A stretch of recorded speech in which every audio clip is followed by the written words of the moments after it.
I'm attorney Jacob Edward James of James, Jarvis and James, and at present am representing the missing person henceforth referred to as one Ian Albert Worthington, president of the Canadian Bank, brother to Miss Lucretia Worthington, at present sitting to my right, and fiancé of Miss Cassandra Chadwick, seated at this moment to my left.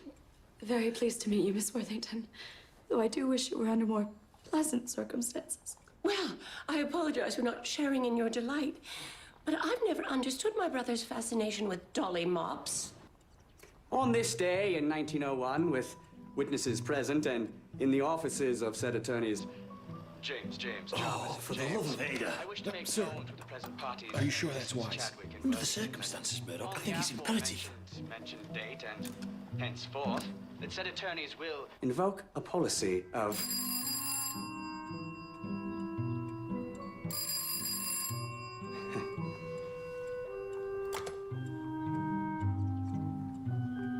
Attorney Jacob Edward James. Get a grip on yourself, man. Yes, sir. And stick to the bloody manuscript. Yes, sir. And stop calling me sir. Yes, sir.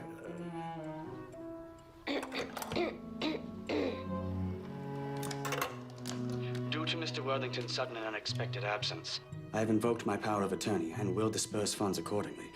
However, I thought it appropriate to inform you, seeing as you are Mr. Worthington's two existing heirs. His two heirs? Surprised? What? Did the gold digger think she was getting it all? Ladies, I assure you, there is more than enough to go around. $500,000, in fact. No. In total? No. Each. Well, my brother will almost certainly reappear, very much alive. Yes, but until either he or his earthly remains resurface, please sign here. But what if, God forbid, he nor his body are ever found? Well, then, Miss Chadwick, I'm afraid Mr. Worthington will be declared dead in absentia, and the estate divided betwixt you. I see. In 7 years' time. Excuse me, you did say 7.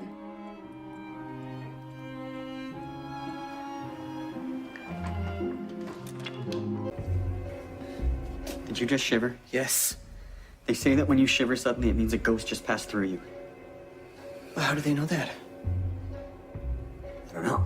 Now, get this petit singe off from me. Get this what off me? He just called you a little monkey, George. Not just him.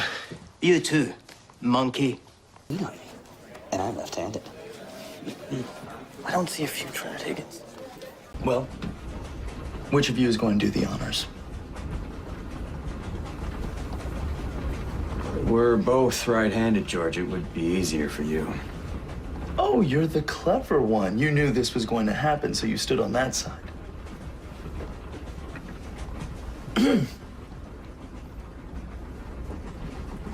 So I'm to stand here all night alone, waiting to see if this pencil moves.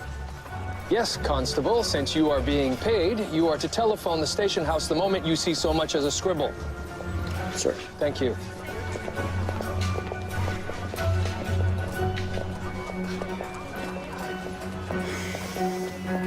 Right. Sir, he says he can smell the Coney Island hot dog stand. He's wondering if he can nip out for a bite. George, he had a meal break 20 minutes ago, and another one 2 hours before that. Henry, the detective says that you... Sir, he says it was more like 30 minutes ago.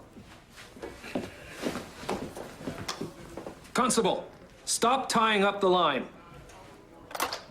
A tower, perhaps? I highly doubt that, George. What kind of tower would have a cantilevered bulge at the top? Well, I don't know, sir, but I think it has some aesthetic appeal. Perhaps the orb at the top is some sort of viewing area. George, if such a tower existed in Toronto, I'm sure we would know about it. Do you honestly think that the Cloud of Doom could stand a chance against this?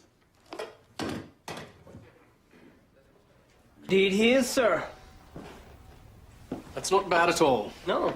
Hardly as handsome, though. No. Of course, sir. Sir, do you think I could wave?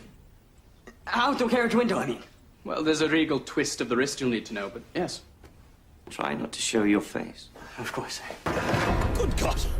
The Finale is that? It appears to be a pig-like creature. Pig-like? Sir, I don't think we should assume the entity is of this planet. Sirs, about this pig. I don't think we should rule out the possibility that it is a creature not of this world. Oh, here we go. George, don't you think it highly unlikely that a creature from another planet would look exactly like an earthly pig? Watch this. The victim was hit 8 times. 1, 2, 3, 4, 5, 6, 7, 8.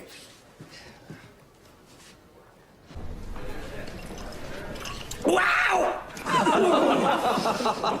What on earth was that screech? You teach Joe Bell a thing or two. When I travel, I pack one valise in a shoebox. Henry, a 1-hour carriage ride to your mother's house doesn't count as traveling. Yep, she's a real beauty. Power of 8 horses under there. There's only room for 2 up front, though. Driver. Beside driver. Dicky seat again. Crank her, Henry. Oh, you gotta earn your keep. Start her up. Jackson. Faster. Sir, do you believe your wife here to be too fat? No. Behold! Clearly that answer was less than truthful.